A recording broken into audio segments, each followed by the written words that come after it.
সারাদিন পর রান্না করে এই মাত্র খাইতে আসলাম। এখন বাজে কয়টা জানেন? আসরের সময়, আসরের আজান দিয়ে অফ বলছে। তাহলে বুঝুন যে খাওয়ার কত লেটে, খিদার জ্বালায় চোখে দেখি না কিচ্ছু। সংসারের যে কত জ্বালা যে করে সেই বোঝে। বিসমিল্লাহ।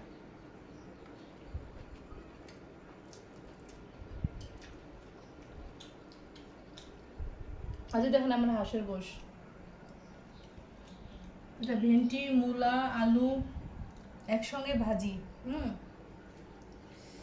এই যে রানটা আমি নিয়েছি, কারণ আমি যে কষ্ট করি তা আমি খাবো না, তা খাবে কে?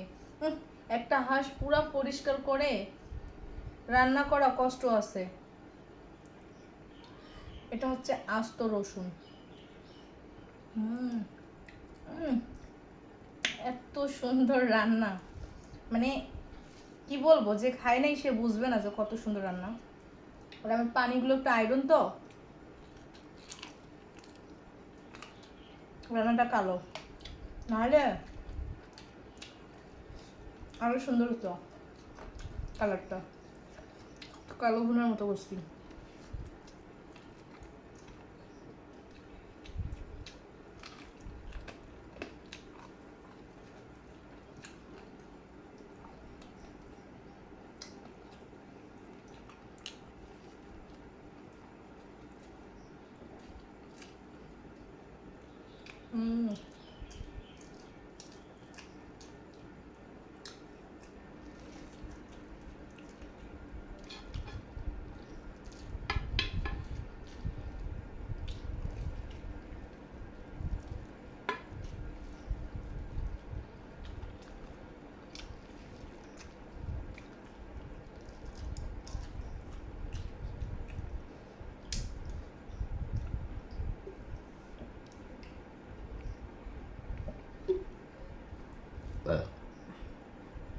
যদি কারো খেতে মন চায় আমার বাসা আসবেন, সরাসরি আমি খাওয়াবো হাঁসের গোশ রান্না করে।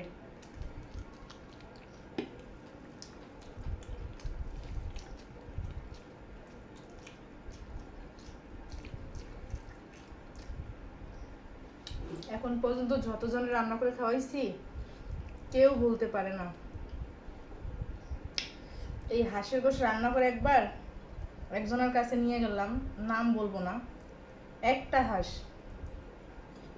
চীনা হাঁস, যে সুন্দর করে রান্না করে নিয়ে গেছিলাম। আমি সবাইকে আপন ভাবি, কিন্তু আমারে কেউ আপন ভাবে না, এই জন্য আর মানুষ খাওয়াইতে নেই।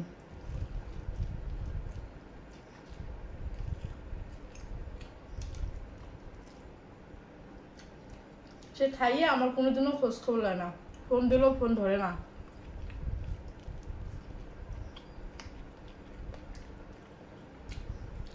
একটা রিপ্লাইও দেয় না।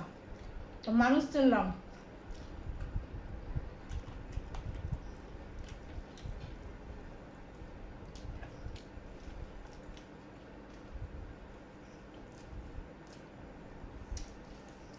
এটা হাঁসের কল্লাটা।